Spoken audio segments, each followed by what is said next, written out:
Nowadays, it is being widely circulated on social media, especially by certain right-wing groups, that once a scheduled caste person converts to Christianity, they no longer come under the protection of SC/ST Prevention of Atrocities Act of 1989.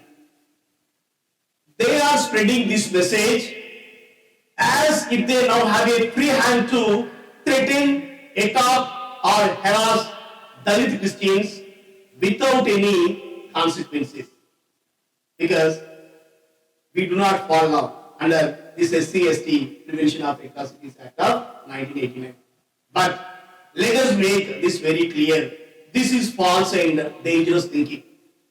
Even without the Atrocities Act, Christians have many legal rights and protection under the laws provided by our Indian Constitution.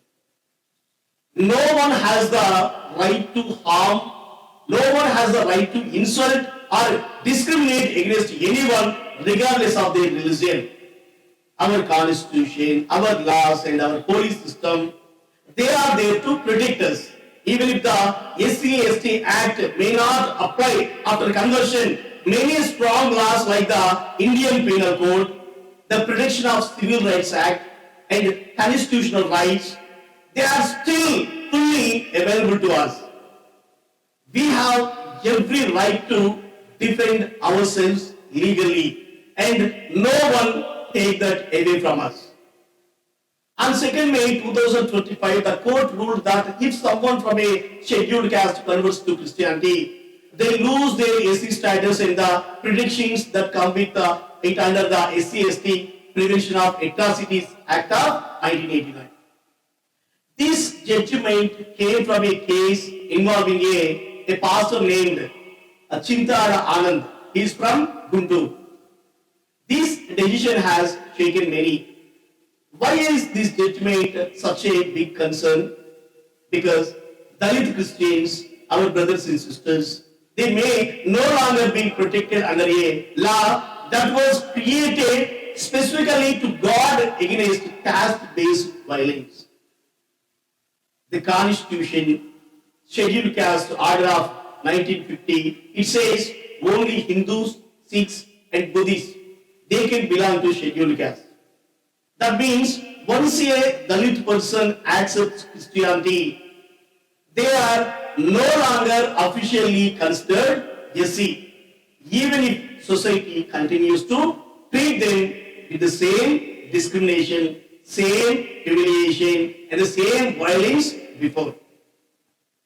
Isn't this unfair? Isn't this a form of double punishment? Even after accepting Christianity, Dalits continue to face caste-based insult, exclusion, and attacks. But now, because of this ruling, they are told they are not eligible for the same protection. This is like asking a wounded man to walk without a crutch. The law was supposed to heal them, to give them hope, but now it's being taken away just because of their faith. Let me give you an example. Suppose a Christian preacher in Visakhapatnam is attacked for spreading the message of peace. If he was a Dalit Christian, he cannot now use the SC/ST Act to seek justice. But can he be silent? No. He can still use the Indian Penal Code, the IPC, to file a case. There are several sections of the IPC that can be used. Section number 295A, it punishes those who insult religious beliefs. Section number 153A, it targets people who create hatred between religious groups. Section 506, it deals with threats. Section 323, it punishes physical attacks. These laws are still there. They still protect us. Another law that helps is the Protection of Civil Rights Act 1955. This law was made to stop untouchability in any form. So if a Dalit Christian is denied water, entry into public places, or treated as a less than human, this law can be used. but sadly, many people don't even know it exists. So many police officers, they don't take it seriously. But we must not lose hope. Our constitution is with us. Article number 15 it tells us that nobody can be discriminated against because of their religion, caste, sex, or place of their birth. Article 17 says untouchability is banned. Article number 25 gives every Indian the right to follow and spread their religion. So when churches are attacked, when Bibles are burnt, when pastors are insulted, our constitution gives us the right to fight back, not with violence, but with justice. Let me remind you of a recent case. In Secunderabad, a vacation Bible school was interrupted by a group of people. That act violated the right to religious freedom under Article number 25. We can file writ petitions in the High Court or Supreme Court. Yes, the process is long. It costs money. But remember, truth is stronger than delay, and justice delayed is not always justice denied. There is also a law called the Indian Places of Worship Act 1991. This law protects churches and all places of worship. No one can change their character. No one can convert a church into something else. In March 2025, 3 churches in Andhra Pradesh, they were attacked. This law should have been used. But again, it depends on whether the police act or not. If police refuse to file an FIR, there is still hope. Under section 156 of the Criminal Procedure Code, a court can order the police to register a case. And under section number 482, a high court can cancel false cases. These tools are there, but people must know about them and they must have the courage to use them. There are also human rights bodies like the National Human Rights Commission and State Human Rights Commission. They cannot punish, but they can investigate, they can report, and they can recommend actions. If someone is tortured, publicly humiliated, or wrongly arrested, they can write to these commissions. And let's not forget the international stage. India has signed international agreements like the International Covenant on Civil and Political Rights. These agreements say that no one should be treated unequally. No one should be treated unequally. Dalit Christians can raise their voices in the international community. Organizations across the world, they are watching. The world may not move quickly, but when it moves powerfully. But let us be honest, the road is not easy. Dalit Christians face triple discrimination from society, from religious institutions, and from the state. Some people see them as less Christian or less deserving. But we must change that from within. Justice must start at home. What can we do now? First, we must be aware of our rights. Second, we must report every act of violence and discrimination. Third, we must use the IPC and PCR Act even if the SC/ST Act is not available to us. Fourth, we must support one another through community, through legally, through advocacy. There are many good organizations ready to help. The National Legal Services Authority, it provides free lines. NGOs like the Socio-Legal Information Center, they work for minority rights. The National Council of Churches in India and the Catholic bishops, their conference, they have stood up in many states to help those who suffer in silence. And we must keep our eyes on the Supreme Court. There is a case still going on challenging the 1950 order that excludes Dalit Christians from SC status. The Justice K.G. Balakrishnan Commission is expected to give its report by October 2025. We pray that the verdict will bring justice, that the law will recognize pain regardless of religion, and that equality will no longer have condition. South India, especially the Telugu states of Andhra Pradesh and Telangana, they have always been known for its culture of peace, culture of tolerance, and culture of respect among different religions.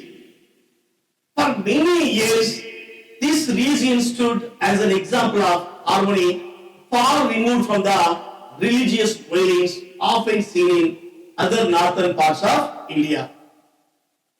People lived together with mutual respect, regardless of their faith, regardless of their religions, and religious minorities like Christians, they practiced their faith freely without any fear. But now, something very disturbing is happening. These same Telugu states, they are slowly turning into places of hatred, places of intimidation, places of violence, particularly against the Christian community. This change is not natural. It is being driven by growing influence from a certain right-wing forces who are spreading fear and division. In March 2025, 3 churches in Andhra Pradesh, they were attacked by mobs during Sunday worship. Imagine the fear of the families. Imagine the fear of the families who had come together to pray only to be threatened and pushed out by an angry mob. In one case, police officers even asked the pastor to stop leading prayers and go meet with authorities instead. In another, a mob of more than 25 people, they stormed into the Jerusalem house of prayer and they forced the pastor and the believers to either stop their service or leave the area.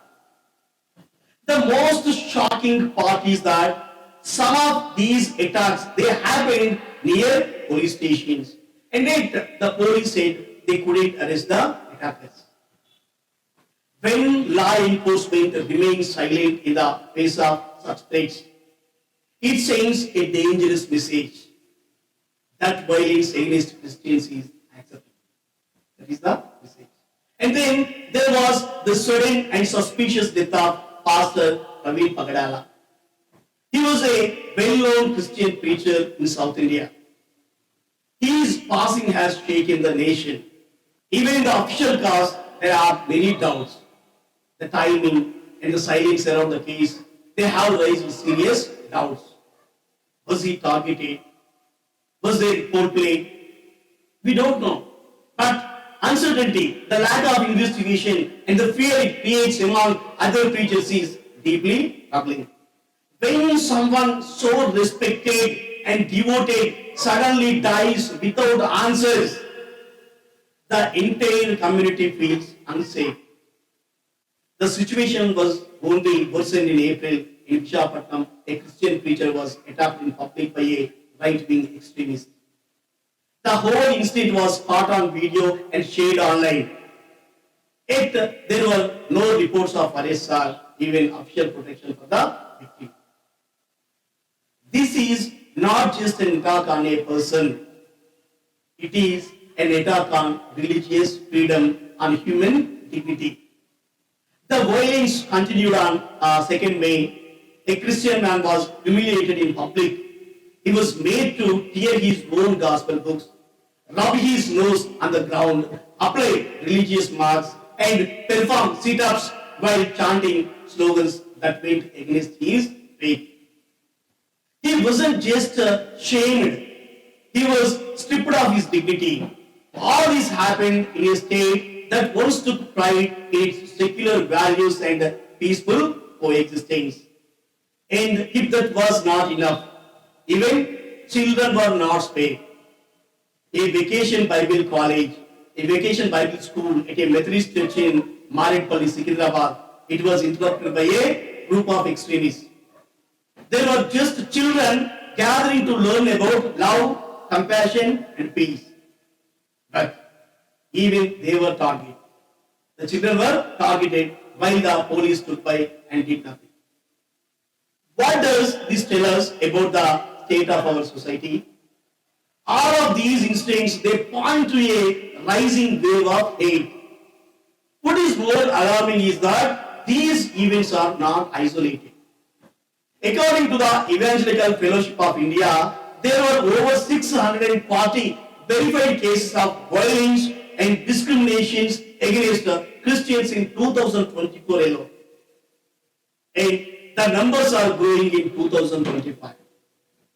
Even though states like Uttar Pradesh and Chhattisgarh, they are usually in the headlines, the Telugu states, they are quietly becoming new hotspots for such hate crimes.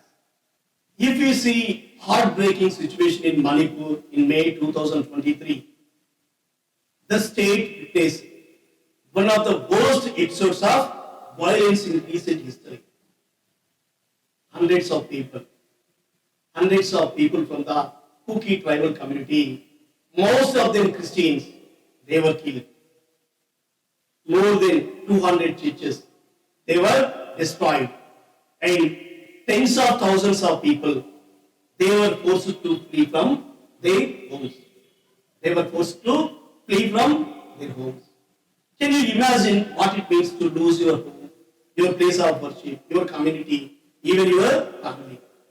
All because of your identity, all because of your faith. What's worse is that many of these attacks happened when the police were watching. The silence and the inaction of law enforcement, they only added to the pain of the victims. But this was not just a one-time event. The attacks didn't stop in 2023. In the following years, in 2024, even in 2025, the tribal Christians of Manipur, they have continued to suffer. There are reports of organized campaigns by right-wing groups to remove the rights of people who converts to Christianity.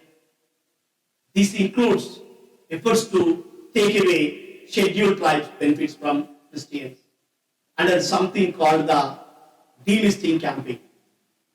This is not only unconstitutional, it is very cruel. These rights are not based on religion. They are based on history. They are based on struggle. They are based on identity. Trying to remove someone's legal protections just because of their faith is a direct attack on the values of our democracy. Sadly, Manipur is not alone. In the tribal areas of Chhattisgarh, especially in districts like Narayanpur and Kondagaon, more than 1,000 Christian tribals, they were forced to flee their homes in 2023. They were threatened, they were attacked, and they were told they had no right to stay in their own villages because they had accepted the Christian faith. In one horrible incident in Bastar, a 65-year-old woman and her son, they were beaten by their own village council just for declaring their belief in Christ. They were so badly injured that they had to be hospitalized. What kind of society allows such brutality and against the elderly and against people who have done no harm? In the northern state of Uttar Pradesh, the pattern is even more clear. This state continues to become the highest number of violent incidents against Christians. In 2022 alone, there were 84 such cases, and in just 1 month, October 2024, there were 36 reported incidents. These include attacks on churches, disruptions of prayer meetings, and arrests of pastors and believers under false charges of forced conversion. The saddest part is that many of these people, they were simply praying or celebrating their faith quietly. But they were arrested, they were insulted, and they were accused without any evidence. No one should be afraid to pray in their own home or church. That is not the India we were promised. During the Christmas season of 2024, things became even more disturbing.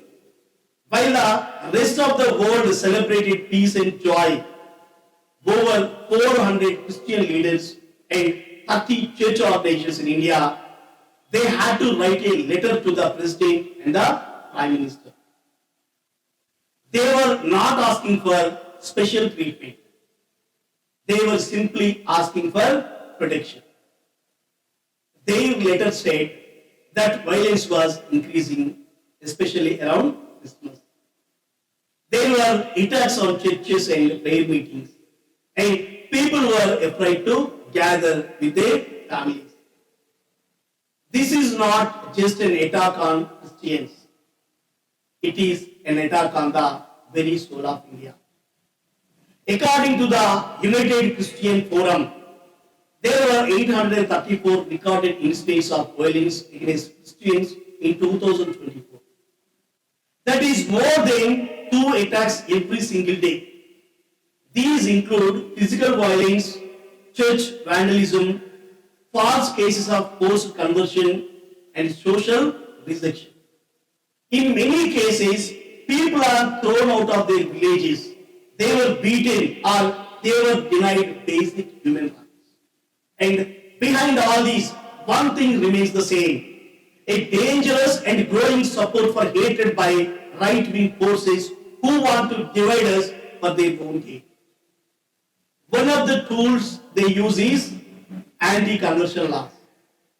These laws exist in several states and they are supposed to prevent forced conversions. But in reality, they are used to harass Christians. They are used to harass Christians who are simply practicing or sharing their faith. Right-wing groups, they misuse these laws to raid prayer meetings, arrest pastors, and spread fear. Often there is no proof of forced conversion. Yet the police act quickly against the victims instead of the attackers. Instead of protecting the weak, they punish them. But their love and their hope, they are being misunderstood as something dangerous. They are seen as a threat by those who fear change and they want to hold onto power by spreading lies. But helping someone find faith is not a crime. And sharing love is not something to be punished. We must understand the political background. Since 2014, the rise of the right-wing ideologies in our country has led to more frequent attacks on minorities. Some organizations working under different names spread hatred and they spread fear by pretending to protect dharma and tradition. But no tradition allows violence. No culture teaches us to hate. These forces are using religion as a weapon to gain political control. And in the process, they are damaging the very heart of our nation. According to the World Watch list, India is ranked as the 11th most dangerous country for Christians. This is because many Christians in India they face regular attacks and regular pressure, mostly from right-wing groups. They are often forced to stop following their faith and they are pushed to convert to another religion. Christians face serious threats like physical violence, being treated unfairly, being left out of their communities, and sometimes even death. Some of the people who carry out these attacks, they believe in extreme idea that says only one religion truly belongs in India and others are outsiders. These extremists, they want to remove Christianity completely. They use violent methods and often attacks without facing any punishment. This creates a lot of fear among Christian families who are just trying to live peacefully. a deputy chief minister of a state, he used the phrase go to Pakistan in a hateful way, a phrase that is often used by right-wing extremists to tell minorities they don't belong in India. It is now the time for the Christian community in India to wake up, to unite, and to raise with the courage and clarity. We must take inspiration from how the Muslim community across India they have come together. Despite many differences, they have come together to build strong, bold leadership and organize political representation that defends their rights and voice in the democratic space. Christians also, they must build a nation-wide platform, a leadership movement that is not divided by denominations, regions, or languages. We need young leaders, we need community elders, we need intellectuals, we need pastors, we need educators, we need social workers to come together to form a united Christian political and social front. A platform that boldly speaks truth to power, protects the rights of every believer, and stands up to injustice anywhere in country. We must stop waiting for others to protect us.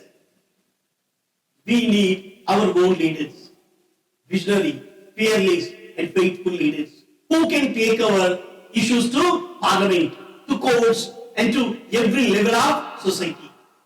We need to train our youths in politics, media, law, and social activism. We must build institutions, strengthen our networks, and speak with one voice. This is not about creating division. This is about ensuring our survival, ensuring our dignity, and our rightful place in the Indian democracy. Let us come together to form a nationwide Christian leadership movement that will protect our faith, preserve our identity, and promote peace and justice for all. The time has come for Christians across India to move beyond silencing scattered responses. We are more than 13 million strong present in every state and contributing to every sector, from education and healthcare to social service and national development. Then we are attacked, we are harassed, we are marginalized. There is no strong political voice that rises for us. We must change this. It is now essential to form a national political party that is rooted in Christian values and led by Christian leaders. A party that stands for justice, that stands for peace, that stands for democracy and constitutional rights. A party that doesn't isolate itself from others but works with all communities while boldly protecting the interests of Christians. We need a platform that can bring together bishops, pastors, Christian intellectuals, all youth leaders into one united political force. This is not about religion controlling politics. This is not about religion controlling politics. This is about ensuring that Christians are not left voiceless in the very democracy they serve and uphold. We can learn from how our Muslim brothers and sisters have united and they built political platforms to represent their concerns. Christians must do that. Christians must do the same, not just in the northeast or South India, but across the nation, in Delhi, Mumbai, Punjab, Odisha, Gujarat, Chhattisgarh, Telangana, Andhra Pradesh. A Christian-led party, it must rise that speaks clearly in parliament, defends Christian institutions, ensures protection from hate crimes, and pushes for constitutional justice, like the long overdue scheduled caste status for Dalit Christians, the restoration of foreign aid for our schools and NGOs, and the protection of our right to worship and preach freely. Let us stop depending on others to speak for us. Let us stop being divided by denominations or regions. Let us rise together and build a national Christian leadership movement, and from that, a powerful party that works for all, but never forgets its foundations to protect the Christian community, its faith, its institutions, and its future. This is the need of the hour. This is the call we must answer. If we do not raise now, we may soon find we have nothing left to protect. Let us unite, let us lead, let us rise with faith, unity, and determination.